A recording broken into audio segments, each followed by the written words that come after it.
Hello दोस्तों, स्वागत है सभी का आज की नई वीडियो में। आज हम बात करने वाले हैं भारत के इतिहास के बारे में।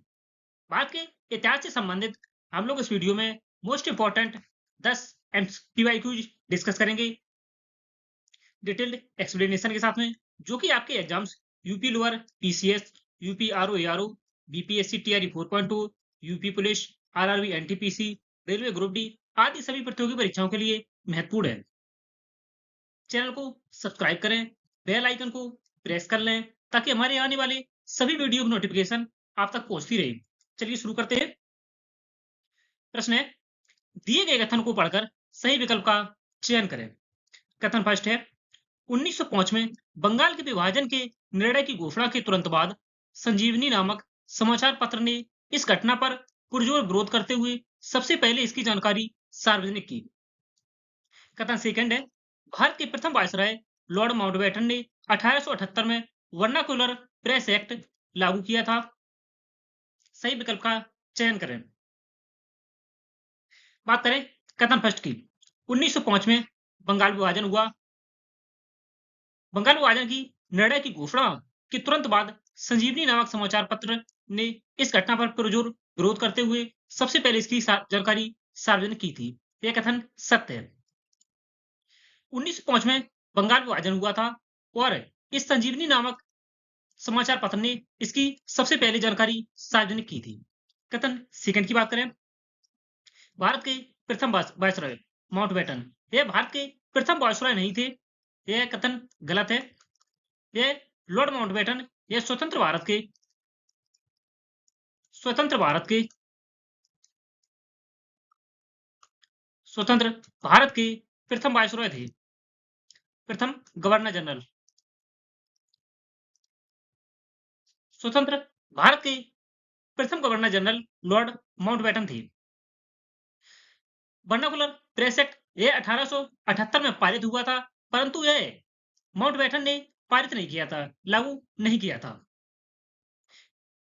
सही आंसर हो जाएगा कथन फर्स्ट सही है, ऑप्शन ई। केवल फर्स्ट कथन सत्य है। चलिए इंपॉर्टेंट फैक्ट देख लेते हैं। 1883 में कृष्ण कुमार मित्रा ने 1883 में कृष्ण कुमार मित्रा ने साप्ताहिक पत्रिका संजीवनी का प्रकाशन शुरू किया था। संजीवनी साप्ताहिक पत्रिका का प्रकाशन कृष्ण कुमार मित्रा ने 1883 में किया था। यह वही पहला समाचार पत्र था जिसने 6 जुलाई 1905 को बंगाल विभाजन के प्रस्ताव की पूर्व सूचना दी थी और बंग भंग आंदोलन की रूपरेखा तैयार की थी। संजीवनी यह साप्ताहिक समाचार पत्र था जो कि कृष्ण कुमार मित्रा के द्वारा इसे 1883 में शुरू किया गया था। संजीवनी नामक समाचार पत्र ने ही बंगाल विभाजन के प्रस्ताव की सूचना दी थी और बंग भंग आंदोलन की रूपरेखा संजीवनी पत्रिका के माध्यम से ही रखी गई थी, तैयार की गई थी रूपरेखा।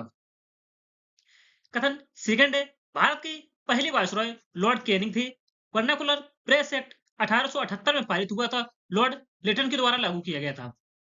लॉर्ड लेटन के द्वारा 1878 में वर्नाकुलर प्रेस एक्ट लागू किया गया था 1878 में। और भारत के पहले वायसराय लॉर्ड कैनिंग थे जो कि 1858 में 1857 की क्रांति के बाद 1858 में भारत के पहले वायसराय बने थे और ये भारत के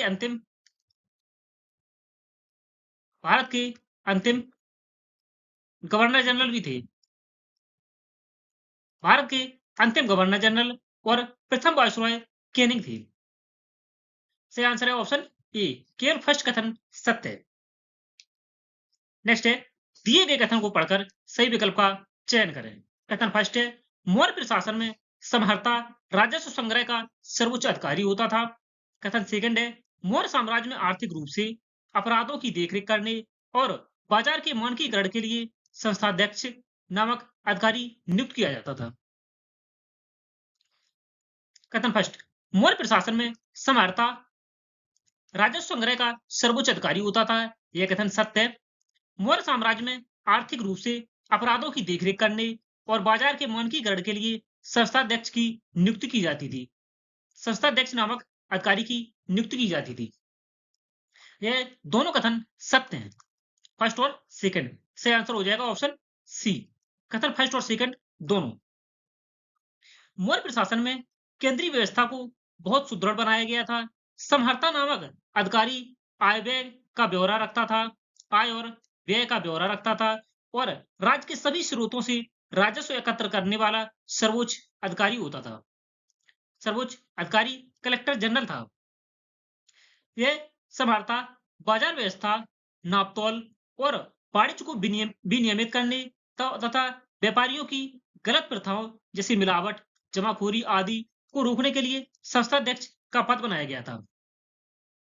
व्यापारियों और बाजारों में मिलावट, जमाखोरी आदि ऐसी गतिविधियों को रोकने के लिए संस्थाध्यक्ष नामक पदाधिकारी की नियुक्ति की गई थी। सही आंसर है ऑप्शन सी, फर्स्ट और सेकंड दोनों। बात करते हैं मौर्य शासन की, मौर्य वंश की। मौर्य वंश, मौर्य वंश की स्थापना चंद्रगुप्त मौर्य ने की थी। चंद्रगुप्त मौर्य ने नंद वंश के चंद्रगुप्त मौर्य ने नंद वंश के अंतिम शासक नंद वंश के अंतिम शासक घनानंद को पराजित कर मौर्य वंश के अंतिम शासक घनानंद को पराजित कर मौर्य वंश की स्थापना की थी चंद्रगुप्त मौर्य ने और इन्होंने चाणक्य की सहायता से घनानंद को पराजित किया था। नेक्स्ट है, दिए गए कथन को पढ़कर सही विकल्प का चयन करें। कथन फर्स्ट है, अकबर के शासनकाल के दौरान सूबा प्रशासन की सबसे बड़ी प्रशासनिक इकाई थी और पूरे साम्राज्य को 15 सूबों में विभाजित किया था। कथन सेकंड है, अकबर के नवरत्नों में से अबुल फजल ने आईन अकबरी की रचना की, जो उनके द्वारा लिखित बृहद ऐतिहासिक अकबरनामा का ही एक भाग था। कथन फर्स्ट में, अकबर के प्रारंभिक शासनकाल के दौरान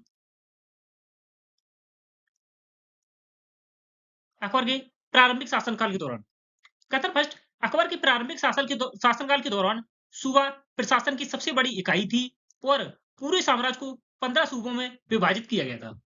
अकबर के शासनकाल में सूबा सबसे बड़ी प्रशासनिक इकाई थी, यह सत्य है।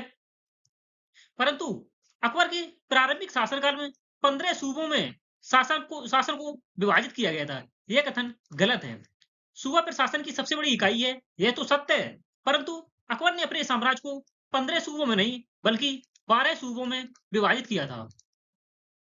12 सूबों में विभाजित किया था और सूबा प्रशासन की सबसे बड़ी प्रशासनिक इकाई थी। कथन फर्स्ट गलत है। कथन सेकंड, अकबर के नवरत्नों में से एक अबुल फजल ने आईन अकबरी की रचना की, जो उनके द्वारा लिखित बृहद ऐतिहासिक ग्रंथ अकबरनामा का ही भाग था, यह कथन सत्य है। अकबर के दरबार में 9 रत्न थे, जिनमें से कुछ प्रमुख हैं तानसेन, अबुल फजल, मुल्ला दो प्याजा,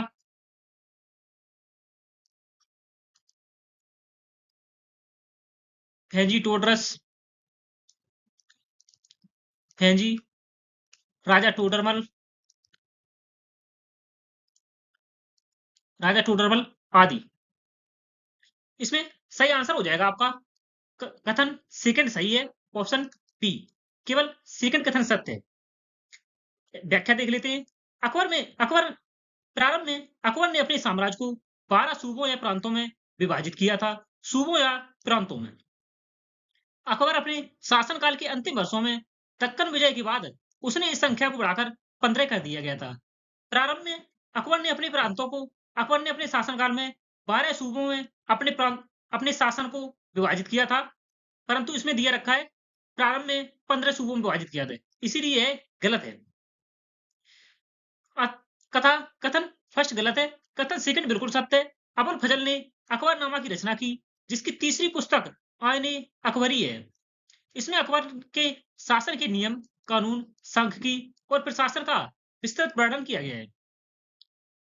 नेक्स्ट है, दिए गए कथन को पढ़कर सही विकल्प का चयन करें। कथन फर्स्ट है, सिंधु घाटी सभ्यता का स्थल धौलावीरा अपने अनूठे जल संचयन, वाटर हार्वेस्टिंग प्रणाली और 3 भागों में विभाजित नगर नियोजन के लिए प्रसिद्ध है।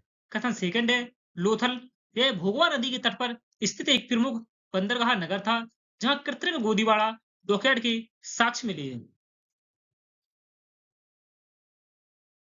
कथन फर्स्ट, सिंधु घाटी सभ्यता का स्थल धौलावीरा यह अपने अनूठे जल संचयन प्रणाली और 3 भागों में विभाजित नगर नियोजन के लिए प्रसिद्ध है। यह कथन सत्य है। कथन सेकंड की बात करें, लोथल जो कि भोगवा नदी के किनारे स्थित है और यह लोथल से कृत्रिम गोदीबाड़ा बंदरगाह के साक्ष्य मिले हैं। यह भी कथन सत्य है। सही आंसर हो जाएगा ऑप्शन सी। कथन फर्स्ट और सेकंड दोनों सही है। धौलावीरा यह गुजरात में स्थित एकमात्र ऐसा हड़प्पाई नगर है जो 3 नगरों में 3 भागों दुर्ग, मध्यम नगर और निचला नगर में विभाजित था। यहाँ से विशाल जलाशय भी मिले हैं। लोथल गुजरात में दुनिया का सबसे पहला मानव निर्मित बंदरगाह पाया गया है, जहां सिंधु वासियों के विदेशी व्यापार का मुख्य केंद्र था। नेक्स्ट है, दिए गए कथन को पढ़कर सही विकल्प का चयन करें। कथन फर्स्ट है, बौद्ध धर्म की महायान शाखा के अनुयायी बुद्ध को एक देवता मानते थे और उन्होंने बुद्ध की मूर्तियों की पूजा शुरू की थी। कथन सेकंड है, जैन धर्म के प्रथम तीर्थंकर महावीर स्वामी थे, जिन्होंने जैन धर्म में पंच महाव्रत के अंतर्गत ब्रह्मचर्य जोड़ा था। बौद्ध धर्म,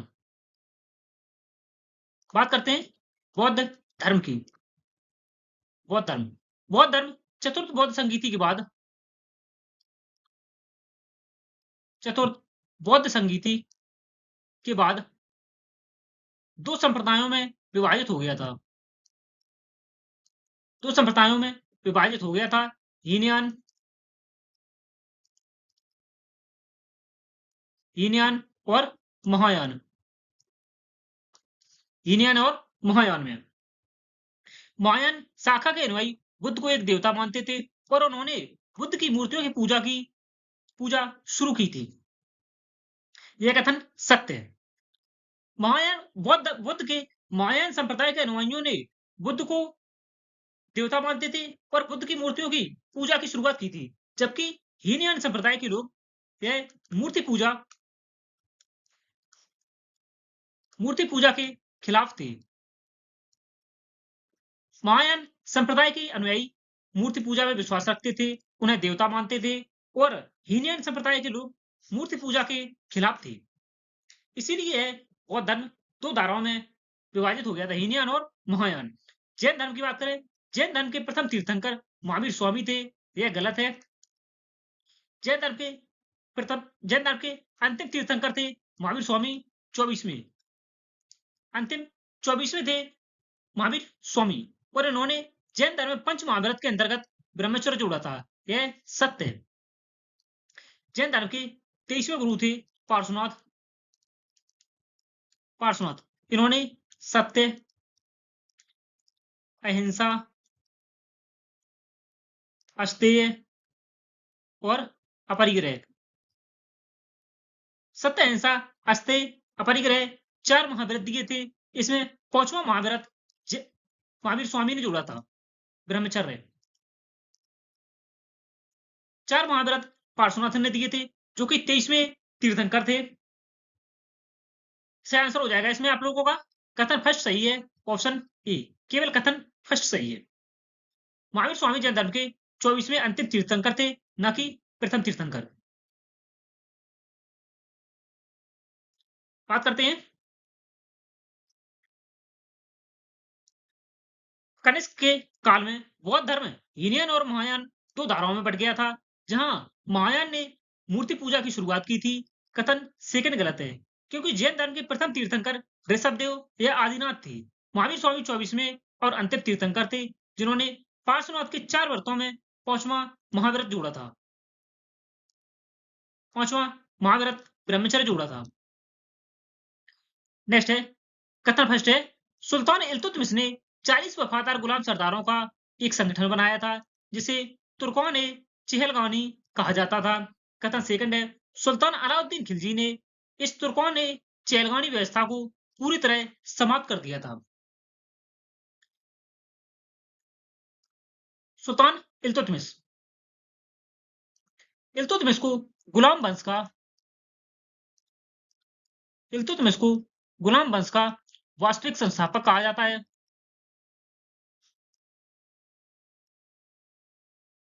गुलाम वंश का वास्तविक संस्थापक कहा जाता है जिसने 40 वफादार गुलाम सरदारों का संगठन बनाया था, जिसे तुर्कों ने चेहलगानी कहा जाता था। यह कथन सत्य है।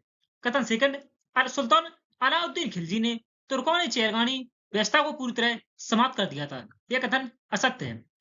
तुर्कों ने चेहलगानी व्यवस्था को बलबन ने समाप्त किया था। बलबन ने समाप्त किया था, ना कि अलाउद्दीन खिलजी ने। माफी चाहता हूं। सुल्तान इल्तुतमिश को सुल्तान इल्तुतमिश को दिल्ली सल्तनत का वास्तविक संस्थापक माना जाता है। दिल्ली सल्तनत का वास्तविक संस्थापक माना जाता है। इल्तुतमिश ने अपने प्रशासन को मजबूत करने के लिए 40 तुर्क दासों का दल चालीसा बनाया था, लेकिन कथन सेकंड गलत है, क्योंकि इस गुट का दमन पूर्ण विनाश अलाउद्दीन खिलजी ने नहीं बल्कि गयासुद्दीन बलबन ने किया था, क्योंकि बलबन स्वयं इस गुट का हिस्सा रह चुका था और इसकी शक्ति को सुल्तान के लिए खतरा मानता था। इल्तुतमिश के द्वारा तुर्कों ने चेहलगानी 40 गुलाम सरदारों का गठन किया गया था, जिसमें से एक था बलबन भी, और बलबन ने ही इसी को समाप्त किया था। सही आंसर है ऑप्शन ए। केवल फर्स्ट कथन सत्य है, सेकंड कथन गलत है। नेक्स्ट है कथन फर्स्ट, छत्रपति शिवाजी महाराज के प्रशासनिक सलाहकार बोर्ड को अष्टप्रधान कहा जाता था, जिसमें पेशवा का पद प्रधानमंत्री के समान था। कथन सेकंड है, शिवाजी के काल में चौथ एक ऐसा कर था जो पड़ोसी राज्यों से उनकी भूमि के कुल राजस्व का 25%, एक चौथाई मराठा आक्रमण से बचने के लिए बदले लिया जाता था। कथन फर्स्ट, छत्रपति शिवाजी महाराज के प्रशासनिक सलाह बोर्ड को अष्टप्रधान कहा जाता था, और जिसमें पेशवा का पद प्रधानमंत्री के समान होता था, बराबर होता था। यह कथन सत्य है। कथन सेकंड, शिवाजी के काल में चौथ चौथ यह ऐसा कर था जो पड़ोसी राज्यों से उनकी भूमि की सुरक्षा के लिए और उनकी सुरक्षा के लिए पड़ोसी राज्यों से वसूली की जाती थी, जिसमें 25%, एक चौथाई कर चौथ चौथ कर के रूप में लिया जाता था। अतः कथन फर्स्ट और सेकंड दोनों सही हैं। सही आंसर हो जाएगा ऑप्शन सी। कथन फर्स्ट और सेकंड दोनों सही है। शिवाजी महाराज के 8 मंत्रियों के समूह को अष्टप्रधान कहा जाता था, जिसमें पेशवा मुख्य प्रधान सबसे शक्तिशाली पद था। चौथ मराठों द्वारा गैर मराठा क्षेत्रों से वसूला जाने वाला एक सैन्य कर था, जिसके बदले मराठा सेना उस क्षेत्र को बाहरी आक्रमण और लूटपाट से उनकी सुरक्षा प्रदान करती थी। नेक्स्ट है कथन फर्स्ट, लॉर्ड विलियम बेंटिक ने वर्ष 1829 में नियम 17 के माध्यम से सती प्रथा को पूरी तरह अवैध और दंडनीय घोषित किया था। कथन सेकंड है, बेंटिक ने इस सुधारवादी कार्य में भारतीय समाज सुधारक ईश्वर चंद्र विद्यासागर ने सबसे महत्वपूर्ण भूमिका निभाई थी। Lord William Bentinck Lord William Bentinck ने 1829 में नियम 17 के माध्यम से सती प्रथा को पूरी तरह दंडनीय और अवैध घोषित किया था। यह कथन सत्य है। बेंटिक ने इस सुधारवादी कार्य में भारतीय समाज सुधारक ईश्वर चंद्र विद्यासागर ने सबसे महत्वपूर्ण भूमिका निभाई थी। यह कथन गलत है। इसमें महत्वपूर्ण भूमिका ईश्वर चंद्र विद्यासागर ने नहीं बल्कि राजा राममोहन राय ने निभाई थी। राजा राममोहन राय ने राजा राममोहन राय के सहयोग से विलियम बेंटिक ने सती प्रथा को अवैध और दंडनीय घोषित किया था। सती प्रथा को राजा राममोहन के सहयोग से विलियम बेंटिक द्वारा सती प्रथा का अंत किया गया था, न कि ईश्वर चंद्र विद्यासागर के सहयोग से। चलिए देखते हैं ईश्वर चंद्र विद्यासागर का भारतीय इतिहास में क्या महत्वपूर्ण योगदान रहा।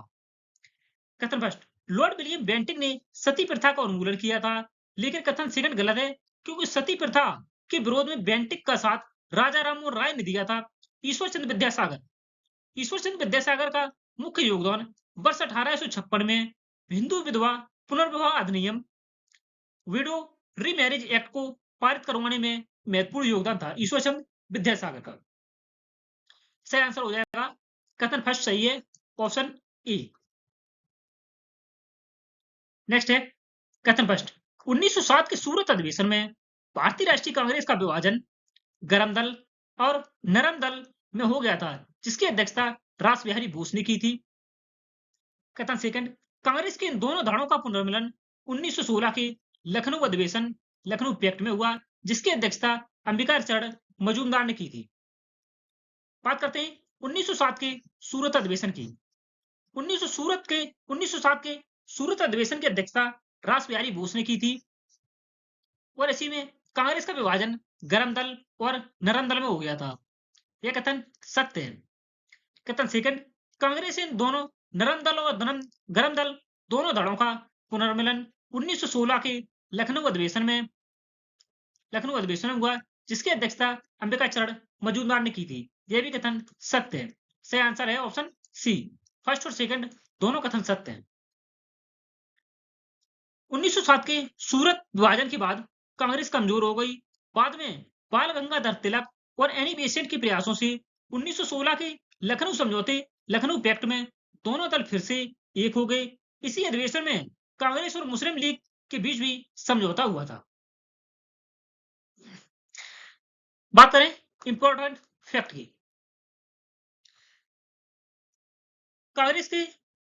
कांग्रेस और मुस्लिम लीग के गठबंधन और गरम दल और नरम दल को मिलाने का कार्य मोहम्मद अली जिन्ना ने किया था।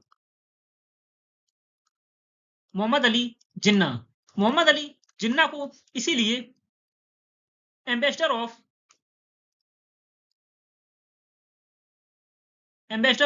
लखनऊ पैक्ट